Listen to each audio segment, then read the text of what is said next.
What is going on, YouTube? Andrew Miller from Hook'emHeadlines.com. Coming back at y'all tonight with my post-game reaction to Texas's 66-60 win over the 6 seed TCU. Texas moves on to the Big 12 tournament final to face the Kansas Jayhawks, the number one overall seed Kansas. The Big 12 tournament final will take place at the T-Mobile Center in Kansas City on March 11th. And again, the top two seeds in the Big 12 tournament will be facing off for that crown on Saturday. A couple of game notes that I have here, then I'll go through my reactions, analysis, everything like that I usually do post game. Texas moves to 25-8 on the season, even though they've beaten 14 Big 12 teams on the season, 12-6 in the Big 12. This was a really big win for Texas. If they can top Kansas tomorrow, then not only will they have beaten Kansas 2 weekends in a row, but Texas will have also won two of the last three Big 12 tournament crowns. They won the Big 12 tournament last in 2020, 2021. The win also technically keeps Texas's chances alive for a 1 seed in the NCAA tournament. I don't know how realistic that is at this point, though, given that you saw Houston, UCLA, and Purdue all win today, and Alabama for that matter. If Texas beats Kansas tomorrow, they have a legit argument, I think, for a 1 seed, but we'll see how. We'll see how legitimate that argument ends up being. But anyway, yeah, I mean, this was a massive win for Texas on multiple levels. TCU is a team that has looked really, really good lately with Mike Miles healthy. TCU had won its Big 12 tournament quarterfinal game against Kansas State, the 3 seed, by 13 points, a really impressive 80-67 win.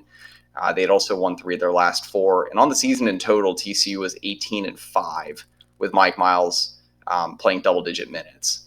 And so you compare that to, I believe it was 3-6 without him in the lineup, or there was one game against Mississippi State where he only played 5 minutes. So not really counting that as a full outing from him.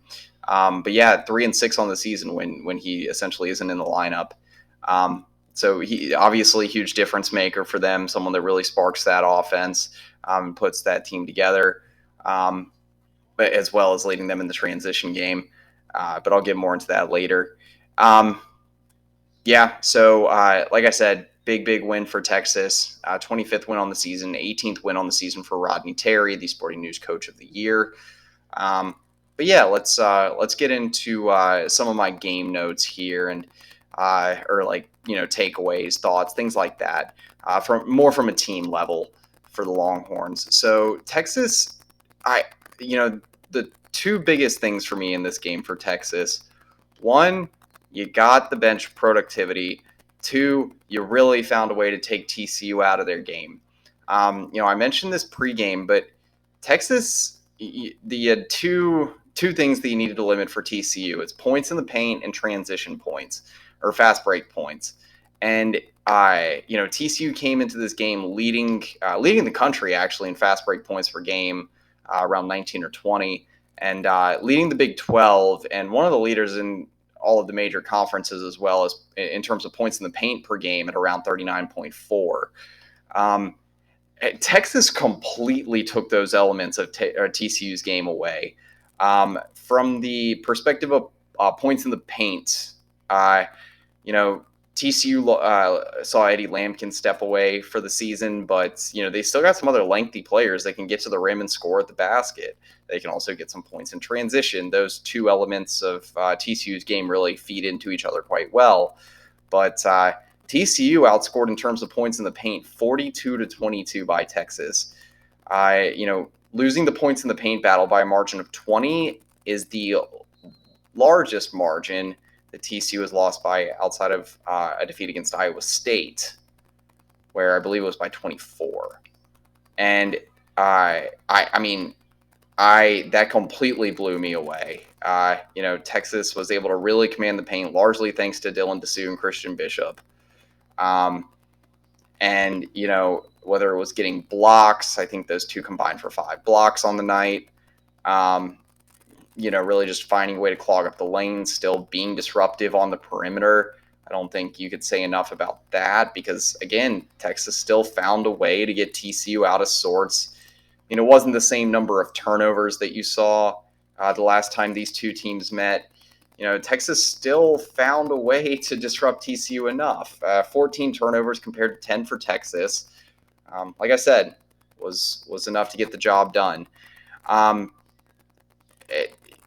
If I'm looking at this from the perspective of Rodney Terry's ability to adjust and Texas really answering the call, because you look at Timmy Allen was out for the second consecutive game, and he's a huge source of inside scoring, or at least scoring inside the 2-point arc for the Longhorns. And again, guys like Dessou, guys like Bishop, able to pick up the pace. So can't say enough about the way that Texas was able to command the paint. They actually won the rebounding battle. That is kind of part of the same conversation as well. If you think back to the loss to TCU last month, Texas was out-rebounded by a margin of 15. And so really flipped that on its head here. They only won it by a margin of 2, but Texas has been out-rebounded in, I think it's 70% of their games this season. So, again, big to get that done, to be able to win the rebounding battle. Looking at the transition game tonight, TCU is about as good as it gets in the Big 12 in terms of efficiency and effectiveness running the fast break, especially when they've had Mike Miles in the lineup. Texas managed to find a way to hold a team that's averaging more than 18 fast break points per game to just 2. Texas outscored TCU in the fast break by a margin of 6. That I can't say enough about that. I really do think that was the biggest contributing factor to this game that really took TCU out of sorts. Texas did a pretty good job against TCU's fast break the last 2 times out. Holding TCU, I believe, was around 16 fast break points per game in the first 2 times these teams met on the season, which is below TCU's average both times. But 2 points was the lowest, was obviously the fewest fast break points per game that TCU has scored this season. And so kudos there. The only other thing I wanted to mention in terms of numbers that illustrate the point I'm trying to make here for the transition game, TCU is one of the top teams in the Big 12 in terms of points per possession for transition plays, and they've been averaging around, I think it's 1.1 points per possession in the fast break or in transition this season, and they were held to under a third of a point per possession in this one in transition. So it's insane the way that Texas was able to cut down on the ways that or at least limit the ways that TCU usually gets a lot of their points. I think that's a good way to put it. So looking at a few other factors here that I think were important to decide this game. For one, for Texas, you were able to find other ways to get scoring or to get the ball in the basket. 2 of 14 from 3, one of the worst 3-point shooting nights on the season for the Longhorns. But you still shoot 80% from the line. Texas has been solid from the charity stripe all season long. They go 16 to 20, and then shoot 41% from the field, 5% better than TCU. Second chance points, it was about even in this game, but Texas still able to take advantage of a couple of offensive boards, getting some possessions back, 14 second chance points, and then 11 steals. Again, I mentioned how disruptive Texas was. Pretty much all of the turnovers that TCU had in this game were forced. So Texas really had to earn the turnovers that they got. But again, nice job, especially being disruptive on the perimeter in this one. I want to look now at, I always do my studs and duds list at the site after each game, and this this game was obviously no different. But there's two names that I would be completely overlooking if I didn't give some shouts to here.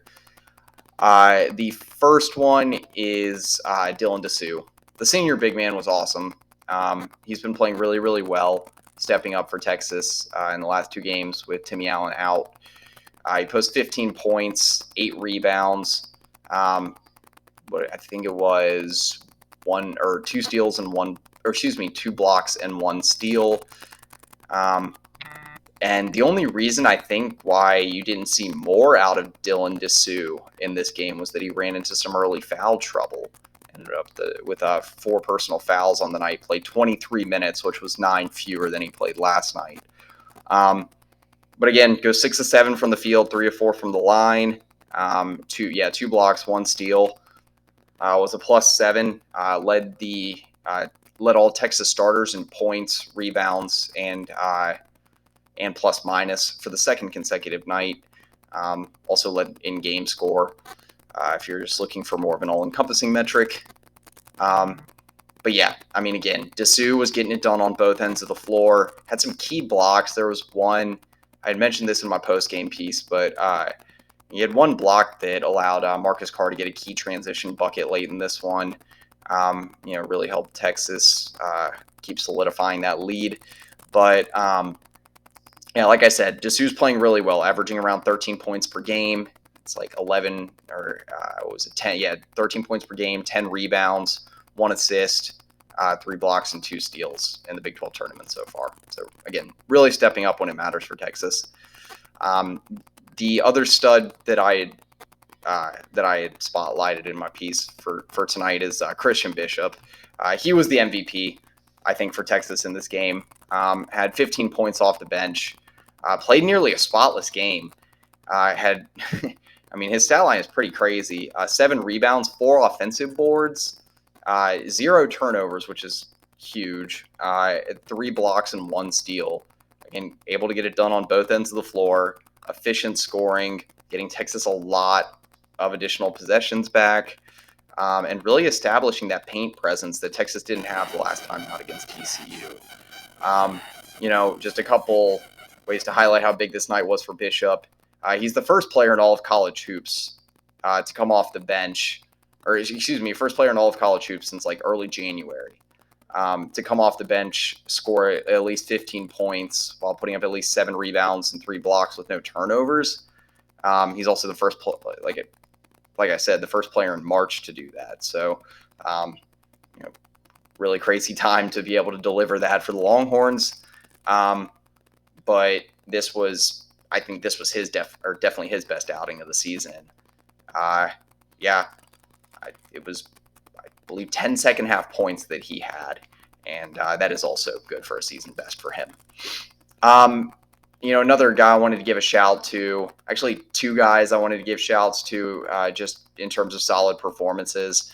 Brock Cunningham, again, kind of low-key performance, 17 minutes off the bench, but he ends up being a +6, half dozen rebounds, 6 points, 2 of 3 shooting from the field, 2 of 2 from the line, had 3 offensive boards. I had only seen 2, but yeah, wow. So really solid night for Brock Cunningham, getting it done the way that Texas fans have been accustomed to seeing him, really grind it out on the floor, get a lot of the dirty work done for the Longhorns. And then Dylan Mitchell was the other one I wanted to shout out here. The first time that, actually, I think the first 2 times that Texas faced TCU, TCU's length was a little bit of a problem. And definitely in the second meeting that TCU's length was a problem. And I thought that Dylan Mitchell wasn't getting enough playing time. He's a really solid one-on-one defender. His length is a huge issue, and he's a huge rebounding presence, can get some blocks too near the basket. And, he didn't play a ton tonight, but was solid when he was on the floor. 14 minutes, which I think was more than the last time out that he had against TCU. If not, it's around the same ballpark.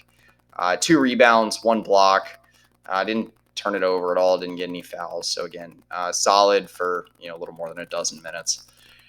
My dud from this game, unfortunately, and it's a rare case this season that he has been on the dud list, was Serge Rice, the senior wing. While he did have a really, really good defensive game, was about as bad as he's been at any point this season on the offensive end. 2 of 12 shooting from the field, a miserable 0 of 7 from deep. And Texas was not good shooting from beyond the arc in this one. 2 of 14 as a team. I had mentioned that earlier, their struggles from beyond the arc. Serge Rice was, his struggles were a big reason for that. 1 of 2 from the line, if I didn't mention that already. 3 turnovers, just 1 assist. This is second consecutive night for Rice being the starting 5. His only 2 starts on the season, in the absence of Timmy Allen. I don't know if it's necessarily just him being in the starting 5 or him being utilized a little bit different positionally. He's asked to play more minutes now. That's a definite, but I think it's just putting a lot more attention on him. And Texas has faced 2 really solid defensive teams in TCU and Oklahoma State. Actually, Kansas has actually presented Texas with more opportunities to have some high-scoring games this season than either TCU or Oklahoma State. So maybe that's an opportunity for Rice to, find his offensive game again. But Texas will definitely need him. Again, I mentioned it.